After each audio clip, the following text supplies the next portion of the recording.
Buenos días, mis queridos hermanos. Le ruego a nuestro Dios que nos envíe su Espíritu, que nos capacite para poder entender su verdad, su realidad, su perspectiva. Hoy vamos a tocar un tema caliente para la Iglesia. Vamos a tratar de entender cuestiones que desgraciadamente no hemos entendido y por eso Dios nos dice que estas son oportunidades despreciadas. Como de costumbre, antes de entrar en el tema, os he traído unos textos para que podamos entender con mayor profundidad a dónde nos dirige Dios, qué es lo que nos trata de decir Dios, ¿verdad? Por lo tanto, oportunidades despreciadas, y veamos de lo que nos trata de hablar Dios. Para profundizar, como os he dicho, os he traído ciertos textos. Y un texto es la Gran Comisión, Mateo 28, 16 en adelante, que dice lo siguiente. Pero los 11 discípulos se fueron a Galilea, al monte donde Jesús les había ordenado, y cuando le vieron, le adoraron, pero algunos dudaban. Y Jesús se acercó y les habló diciendo, y estad atentos aquí, dice, toda potestad me es dada en el cielo y en la tierra, por tanto, id y haced discípulos a todas las naciones, bautizándolos en el nombre del Padre, del Hijo y del Espíritu Santo. Aquí hay un tema, pero no voy a profundizar en esto ahora, ¿verdad? Enseñándoles que guarden todas las cosas que os he mandado. Y atentos a lo que dice aquí también. Dice, y he aquí, yo estoy con vosotros todos los días. ¿Quién está con nosotros todos los días? Cristo. Dice, Jesús se acercó y les habló diciendo, toda potestad me dada en el cielo y la tierra, ¿verdad? Y dice, y he aquí, yo estoy con vosotros todos los días hasta el fin del mundo. ¿Quién está con nosotros todos los días? Jesucristo, ¿verdad? Recalco esto porque hablamos mucho, parece ser que sabemos los evangelios, pero no percibimos las trampas, ¿verdad? Los engaños del enemigo y no logramos entender la verdad que es clara y evidente. Pero lo que quiero destacar es con rojo. Jesús nos dice a todos, toda potestad me es dada en el cielo y en la tierra, toda potestad. Dice, me es dada. ¿Por quién? Por el Padre. Dice, por tanto, id y haced discípulos a todas las naciones, bautizándolos en el nombre del Padre, del Hijo y del Espíritu Santo. ¿A quién se dirige todo esto? Yo estoy con vosotros hasta el fin del mundo. A nosotros. Empezando con ellos y terminando conmigo o con cualquiera de vosotros. La Gran Comisión es dirigida a todos nosotros, sin excepción. Recalco y resalto y subrayo, sin excepción.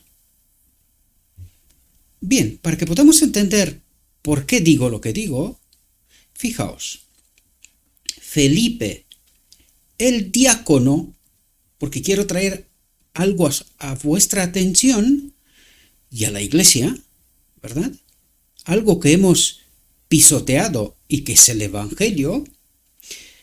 Lo que os leo aquí lo encontraréis en el Wikipedia, ¿verdad? He cogido un texto generalmente y comúnmente aceptado, ¿verdad? Y está en Wikipedia, porque necesitamos saber quién es Felipe, ¿verdad? Aunque en Hechos relata sobre él y sus obras, pero vamos a ver lo que nos cuenta Wikipedia, ¿verdad? Sobre él. Y nos dice, Felipe, el diácono. ¿Qué era Felipe? Un diácono. ¿Comprendemos? Un diácono. Resalto esto porque vamos a comentar sobre este asunto y luego lo que nos dice Dios en la reflexión, ¿verdad? Él era un diácono. Vamos a ver qué es lo que ha hecho este diácono. Por eso lo resalto. Era diácono. Pero vamos a ver cuál es la obra de este diácono, ¿verdad? Dice, fue un judío greco parlante del siglo I que aparece en Hechos de los Apóstoles y que no debe confundirse con Felipe el apóstol. Dice, Felipe el diácono fue constituido para cuidar a los pobres de la comunidad cristiana de Jerusalén cuando los apóstoles ordenan a los primeros 7 diáconos. Dice, Felipe fue elegido por Dios para evangelizar. Un diácono para evangelizar.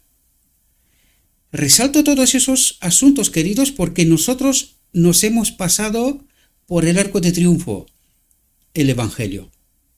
Y hacemos lo que nos dé la gana. Y luego pretendemos que Dios nos acompañe y luego esperemos que la iglesia tenga éxito. Por lo tanto, dice, Felipe fue elegido por Dios para evangelizar, convertir al cristianismo y bautizar al primer no judío, un eunuco etíope en Gaza, acontecimiento que suele tomarse como el punto de partida de la iglesia etíope. En Etiopía, ¿verdad? Egipto. Dice, Felipe, apodado el evangelista, predicó e hizo milagros en Samaria, convirtió a Simón el mago y sanó, exorcizó y bautizó a gran cantidad de samaritanos. Dice, fueron tantos que la situación obligó a Pedro a dirigirse junto con Juan a Samaria para validar los hechos y orar por los nuevos hermanos. Recalco una vez más, queridos, Felipe era un diácono. Felipe, bajo la compañía de Dios, fue elegido por Dios para evangelizar.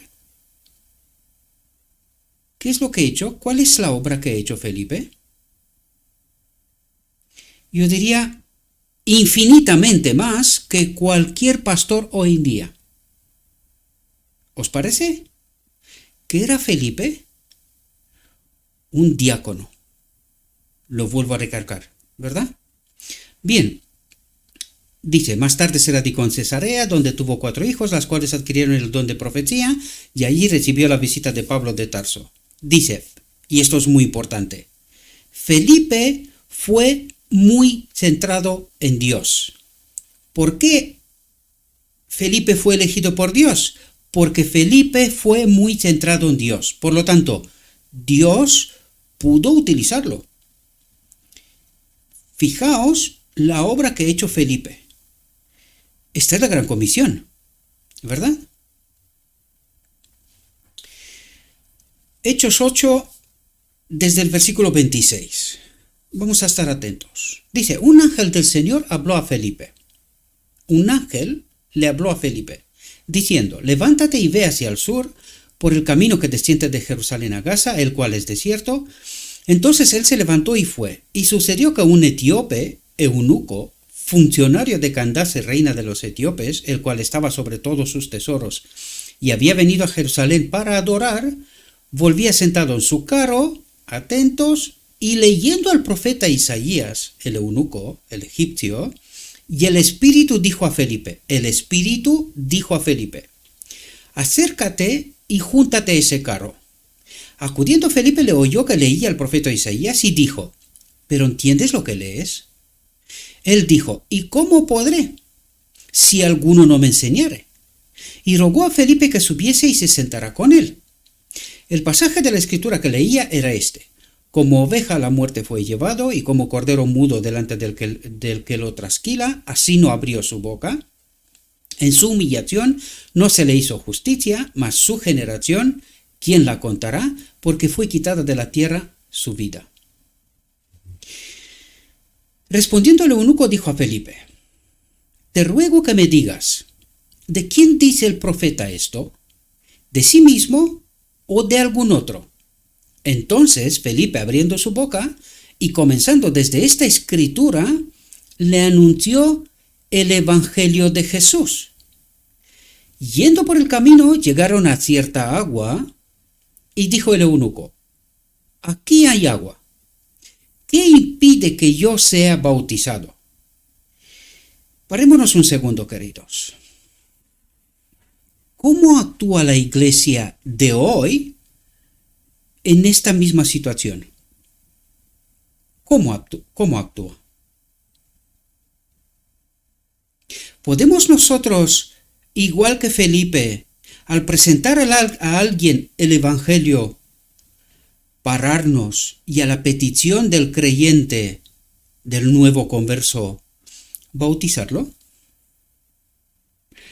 Quiero deciros porque tengo un amigo muy cercano, aquí en la misma ciudad, que hace unos 2 años o 3 quizás, fue expulsado de la iglesia porque al presentar el estudio bíblico, el Evangelio, a un nuevo converso, éste pidió que lo bautizara y el hombre lo bautizó. Y a la iglesia, cuando se le presentó este hecho y esta realidad, decidieron expulsar al anciano, era el anciano de iglesia, decidieron expulsar al anciano de iglesia por este mismo hecho, basándose en el manual de iglesia. Ahora, nosotros hemos visto, hasta ahora hemos estudiado un montón de reflexiones, ¿verdad? ¿Es esta idolatría? Es decir, colocar el manual de iglesia a la cual la profeta dijo claramente que no se haga un manual de iglesia. ¿Por qué? Primero, porque dejamos de lado lo escrito está para tratar de cumplir lo que no está escrito, lo que los hombres dicen. Es decir, los fariseos tenían frente a los 10 mandamientos o 10 principios 640 reglas más. ¿Y qué respetaban ellos? ¿Los 10 principios o las 600 y tantas reglas? Idolatría. ¿Comprendemos? Bien. ¿Qué le pasa a la Odite? Creó un manual de iglesia que coloca el manual de iglesia por encima de lo escrito está. De este modo, un anciano escogido por la iglesia como líder, actuando según lo escrito está, es expulsado, y os hablo de este caso porque es cercano, y podía incluso traerlo para que confirme esta historia, ¿verdad? Pero, ¿a quién colocamos nosotros por encima de lo escrito está? Un manual de iglesia. Pregunto, ¿es esta idolatría? ¿Estamos acordando al hombre o a los hombres, sean quien sean, ¿verdad? Los que han hecho el manual de iglesia, mayor potestad que lo que dice Jesús? Quiero atraeros la atención sobre este asunto porque el tema que estudiamos son oportunidades despreciadas. Y necesitamos entender, este es un asunto entre muchos otros, ¿verdad? Este es el desvío del Evangelio a donde nos fuimos, ¿verdad? Dice, y yendo por el camino llegaron a cierta agua y dijo el eunuco, aquí hay agua. ¿Qué impide que yo sea bautizado? Y atentos lo que dice Felipe. ¿Qué impide que él sea bautizado? Y dice, Felipe dijo, si crees de todo corazón, bien puedes. ¿Cuál es la única condición? Vuelvo a preguntar, ¿cuál es la única condición? Si crees de todo corazón, bien puedes. Y respondiendo dijo, creo, atentos, que Jesucristo,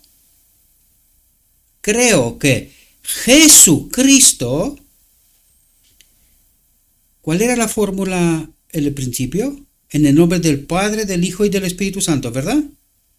¿Qué fórmula utilizo aquí, Felipe? Creo que Jesucristo es el Hijo de Dios. Cristo en sus dos naturalezas, ¿verdad? Jesús, naturaleza humana, Cristo, naturaleza divina, o el Espíritu Santo si queremos. Y mandó parar el carro, y descendieron ambos al agua, Felipe y el eunuco, y le bautizó.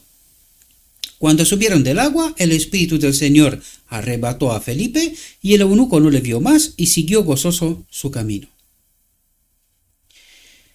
Efesios 2:10 dice, porque somos hechura suya. ¿Quiénes? Todos. Porque somos hechura suya. Creados en Cristo Jesús.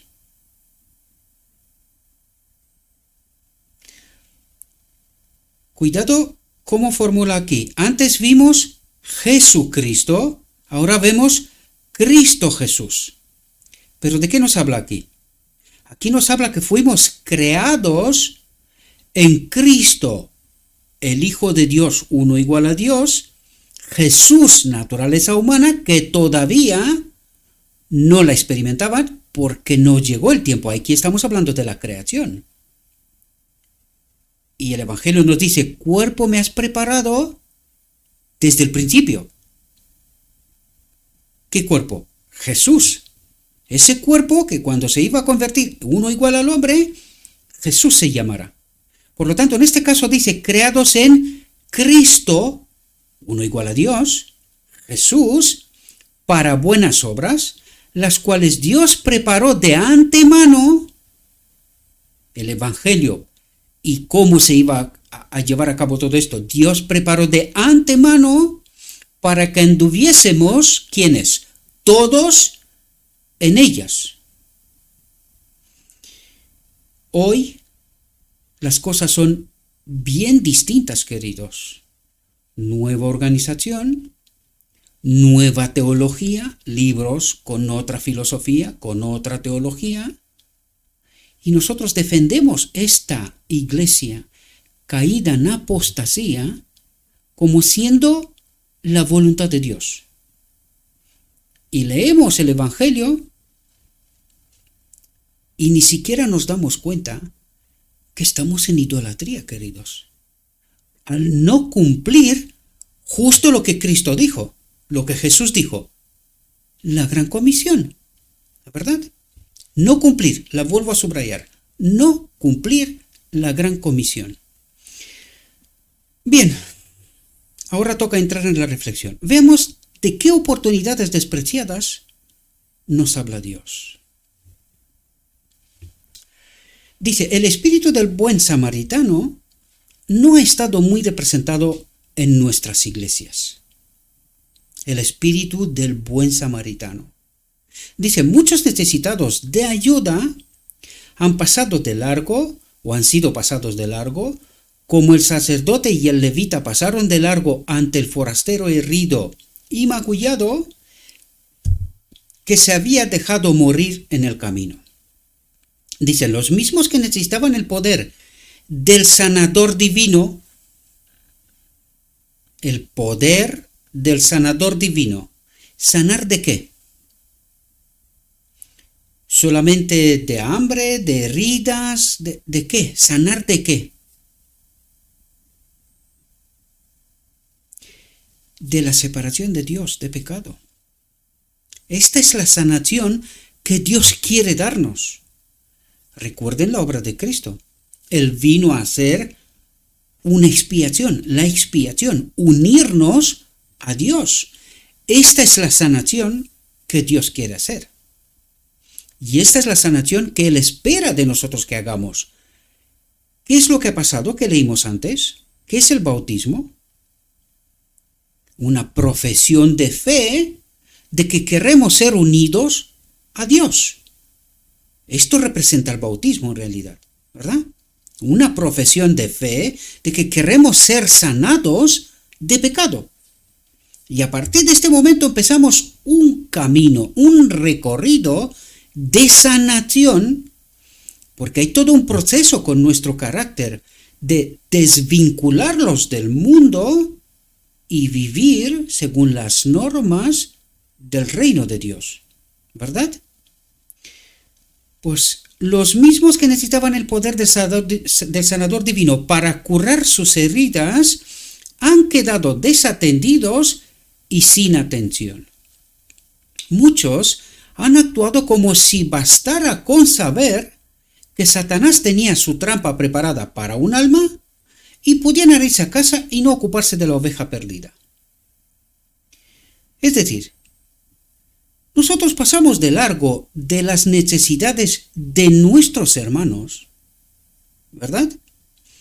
Y no solo de nuestros hermanos, porque en realidad lo que el enemigo ha hecho es centrarnos en nosotros mismos, exclusivamente, y olvidarnos de que hay un mundo que perece, en desconocimiento, y que necesita ser sanados, unidos a Dios, ¿verdad?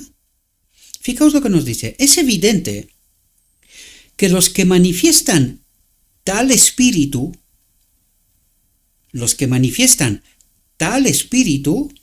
no han sido partícipes de la naturaleza divina, del Espíritu Santo de Dios, no han sido partícipes de la naturaleza divina de Dios. ¿Quién es el Espíritu Santo? La naturaleza divina. El otro día os dije yo, en el santuario vemos la mesa de los panes con 2 coronas, rodeada de 2 coronas, que representan al Padre y al Hijo, y enfrente la lámpara. Y os dije que la lámpara representa la naturaleza divina, el medio o la herramienta, permitirme por decirlo así en un lenguaje nuestro, ¿verdad? La naturaleza divina es el medio por el cual Dios obra en el hombre. Y aquí nos habla de 2 herramientas. Fijaos, es evidente que los que manifiestan tal espíritu, ¿espíritu de quién? Del enemigo, no han sido partícipes de la naturaleza divina del Espíritu de Dios. ¿Comprendemos de lo que nos está hablando? Y dice, sino de los atributos. ¿Qué son los atributos? El carácter, sino del carácter del enemigo, de la ley del enemigo. ¿Qué ley? De la muerte, ¿verdad? La ley de la muerte. Y no hemos sido partícipes del carácter, de la ley, de la naturaleza divina de Dios. Es evidente que los que manifiestan tal espíritu no han sido partícipes de la naturaleza divina del Espíritu Santo, naturaleza divina de Dios, sino de los atributos del enemigo de Dios. ¿Dónde? ¿En la iglesia? ¿Y qué es lo que han hecho esta gente? Que se ha hecho partícipe de los atributos del enemigo en la iglesia. Descuidar a los necesitados. De dentro y de fuera, ¿verdad? Y estos son atributos, carácter del enemigo, ¿verdad? Recalco esto, mis queridos hermanos, porque Dios nos dice oportunidades despreciadas. Hemos perdido oportunidades de representar, de glorificar el carácter de Dios, la ley, porque de eso nos habla en realidad Dios.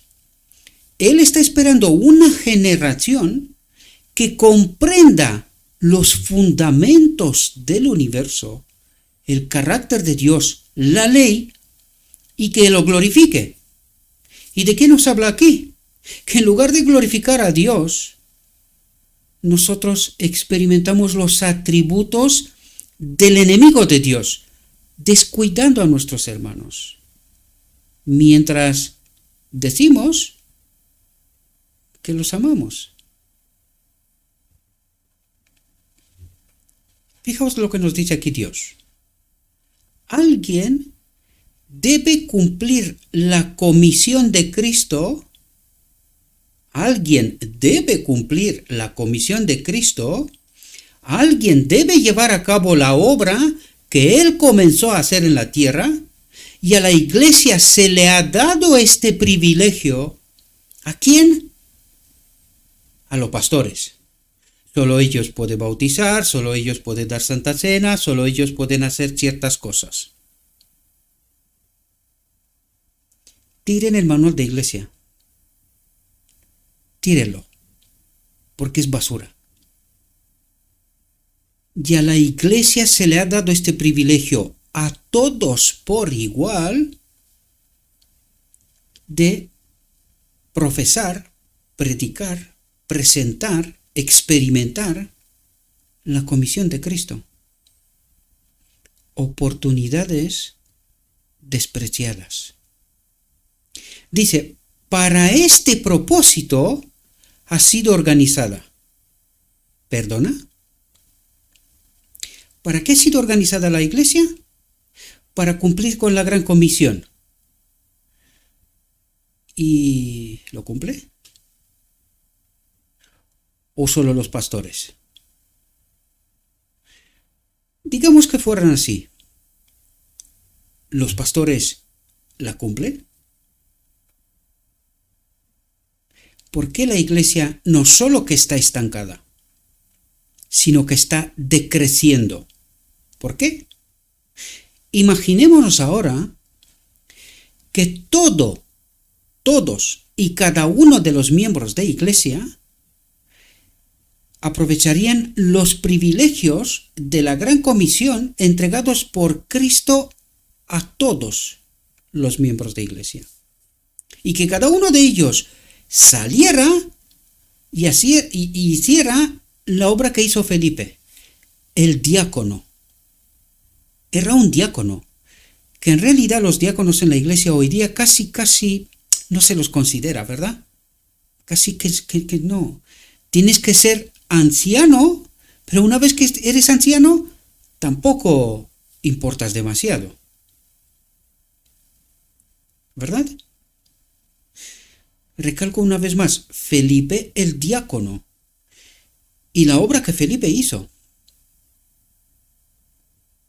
Esta obra la tenemos que cumplir todos, queridos, por igual, sin distinción alguna. Esta es la verdadera iglesia de Cristo, la que glorifica a Cristo, a Dios. Dice, ¿por qué entonces los miembros de la iglesia no han aceptado la responsabilidad? ¿Por qué entonces los miembros de la iglesia no han aceptado la responsabilidad, la gran comisión de Cristo? Hay quienes han visto esta gran negligencia, han visto las necesidades de muchos que están en el sufrimiento y la necesidad, y dice, hay quienes, algunos, ¿verdad? Más despiertos, más entregados a Dios, al Evangelio, ¿verdad? Para entender. Dice, han reconocido en estas pobres almas a aquellos por quienes Cristo dio su vida. Dice, y sus corazones se han conmovido con piedad. Toda energía se ha despertado para la acción, han comenzado a organizar a los que cooperarán con ellos para llevar la verdad del Evangelio.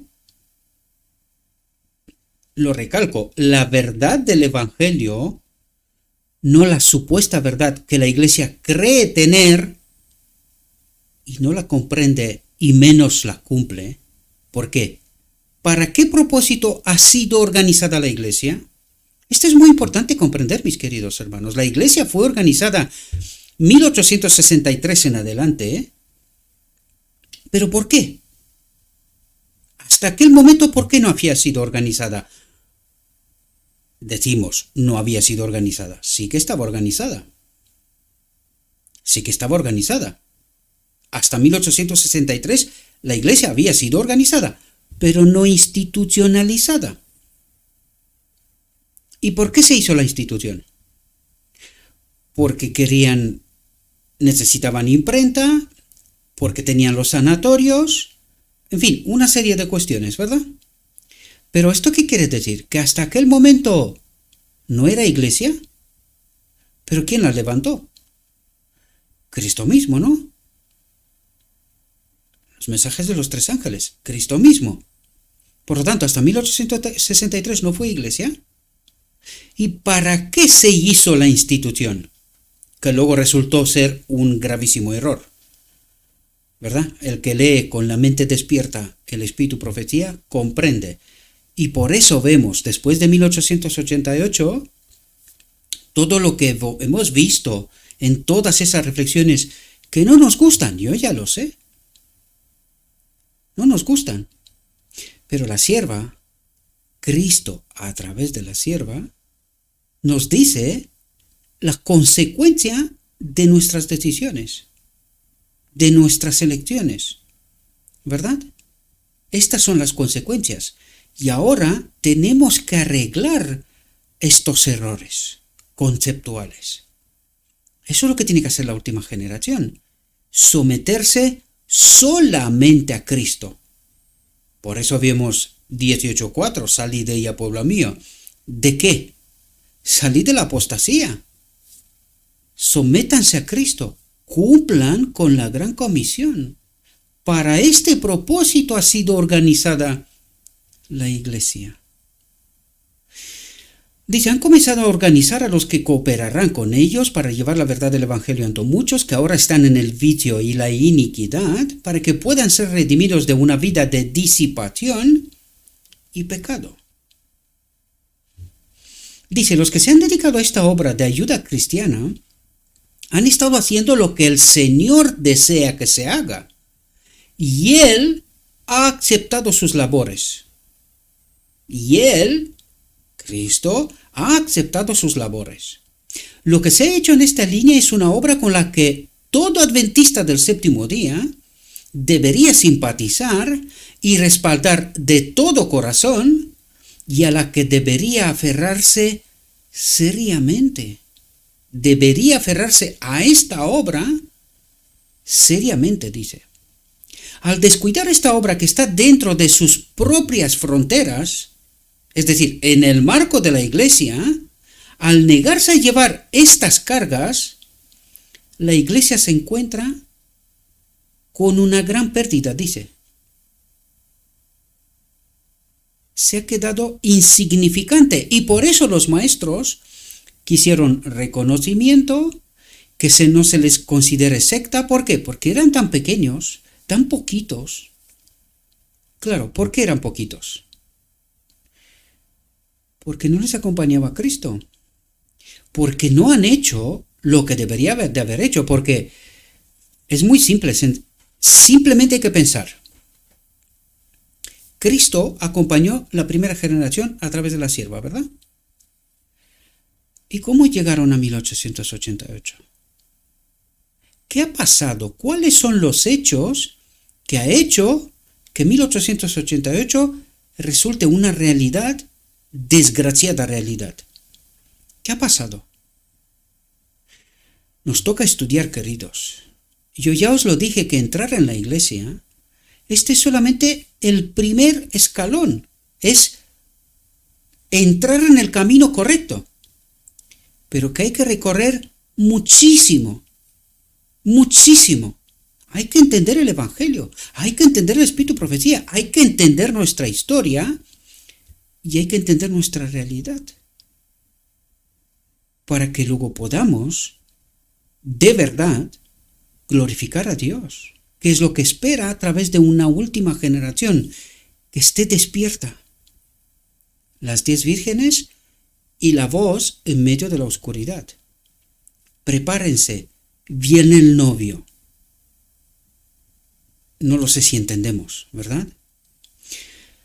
Dice, lo que se ha hecho en esta línea es una obra con la que todo adventista del séptimo día debería simpatizar y respaldar de todo corazón, y a la que debería aferrarse seriamente. Al descuidar esta obra que está dentro de sus propias fronteras, al negarse a llevar estas cargas, la iglesia se encuentra con una gran pérdida. Si la iglesia hubiera asumido esta obra, ¿qué obra? La gran comisión, debería haberlo hecho. Habría sido el medio para salvar muchas almas, que de lo contrario se están perdiendo. ¿Y qué nos dice el Evangelio? ¿En manos de quién será pedida esta sangre? De los ignorantes y los indolentes que han entregado su obra en manos de otros, han delegado. Ellos están preparados que la hagan ellos. ¿Sí? ¿Eso es lo que te dice Cristo? Dice, a causa de su negligencia, el Señor ha mirado con desagrado a la iglesia. A causa de su negligencia, el Señor ha mirado con desagrado a la iglesia. Muchos han mostrado un amor por la facilidad y la indulgencia egoísta. Que lo hagan otros, ¿verdad? Que lo hagan los que están más arriba, ¿verdad? En los escalones. Porque eso es lo que nos ha enseñado el carácter del enemigo de Dios, ¿verdad? Dice, algunos que han tenido el privilegio de conocer la verdad bíblica, no la han llevado al santuario interior del alma.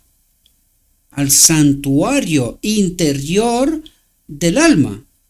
Dice, Dios hace responsables a todos ellos de los talentos que no le han devuelto en un servicio honesto y fiel, haciendo todo lo posible por buscar y salvar a los que se han perdido.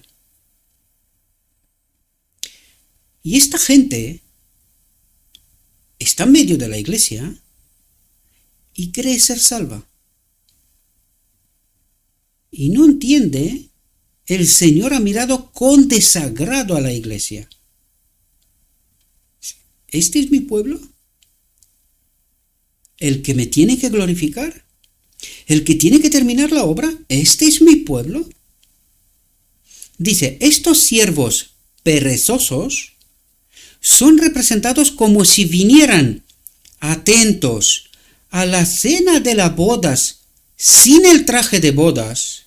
¿Qué es el traje de bodas? Un carácter semejante a Cristo.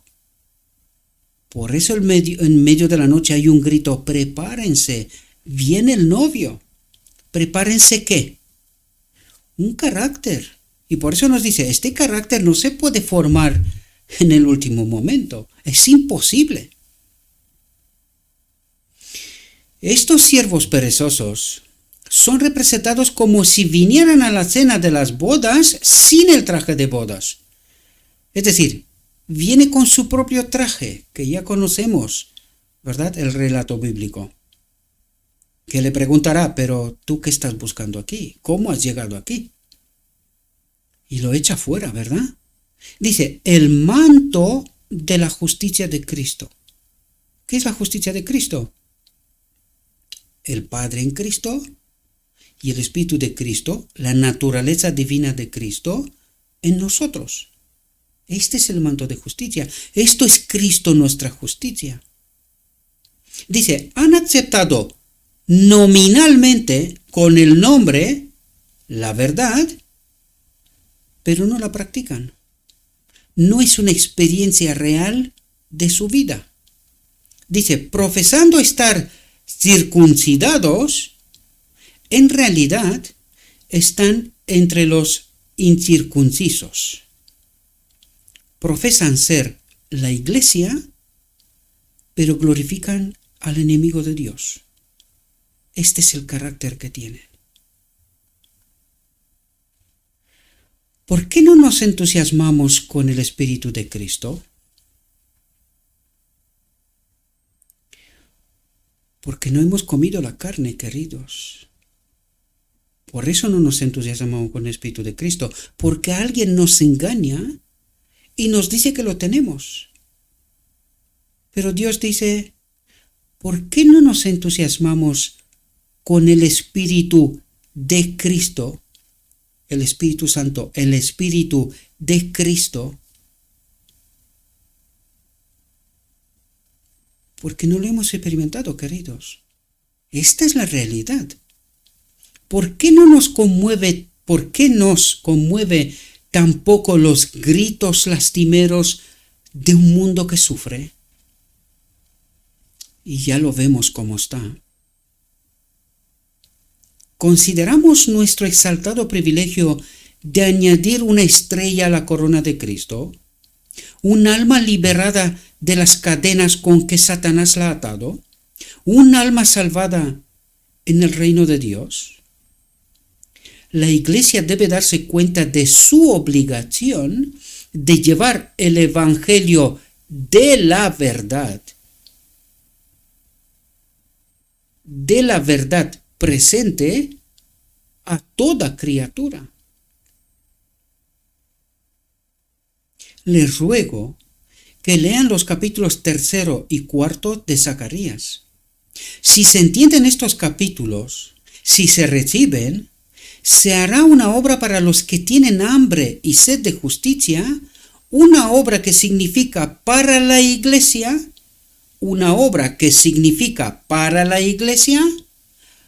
avanzad y subid, no bajad. Subid en el carácter de Cristo. Espero, mis queridos hermanos, que podamos entender lo que Dios nos dice. Oportunidades despreciadas, para que en la corona de Cristo se le pueda añadir una estrella más. Dijo mi guía, todavía hay mucha luz a la que la Iglesia la llama oscuridad, apostasía, alejarse del Evangelio, y no sabe que ya ha bebido del vino de Babilonia. Por eso no entiende lo que dice Cristo. Dijo mi guía, todavía hay mucha luz que debe brillar de la ley de Dios y del Evangelio de la justicia. Este mensaje, entendido en su verdadero carácter, no me canso de subrayar esto, en su verdadero carácter, no en el carácter del enemigo, y proclamado en el Espíritu de Cristo, crecerá hasta alcanzar una importancia tan grande como apenas soñéis, y iluminará la tierra con su gloria. Espero, mis queridos hermanos, que de una vez podamos entender las profundidades del Evangelio, que podamos entender lo que Dios llama oportunidades despreciadas para ti y para mí, queridos, de cumplir la gran comisión, de glorificar a Dios, de santificarnos y purificarnos en el día de la expiación de toda falsa doctrina. Estamos obedeciendo más al hombre, manual de iglesia, que lo escrito está, el Evangelio de la justicia. Y espero que haya un remanente lo suficientemente lleno del Espíritu para que pueda entender estos mensajes. Salid de ella, pueblo mío, nos dice el Evangelio. Purifíquense, salgan de la apostasía. Le ruego a nuestro Dios que nos envíe su Espíritu, mis queridos hermanos, que nos ayude a entender el verdadero Evangelio de la justicia y que entendiendo hagamos una elección, glorifiquemos a Dios y que Cristo pueda abandonar el lugar santísimo, que vayamos a la boda del Cordero, que la expiación se complete, que estemos unidos a Dios, separados del pecado, no de Dios. Os deseo, mis queridos hermanos, que tengáis un próspero día y en todo lo que os he dicho, os lo he dicho en nombre de Cristo Jesús.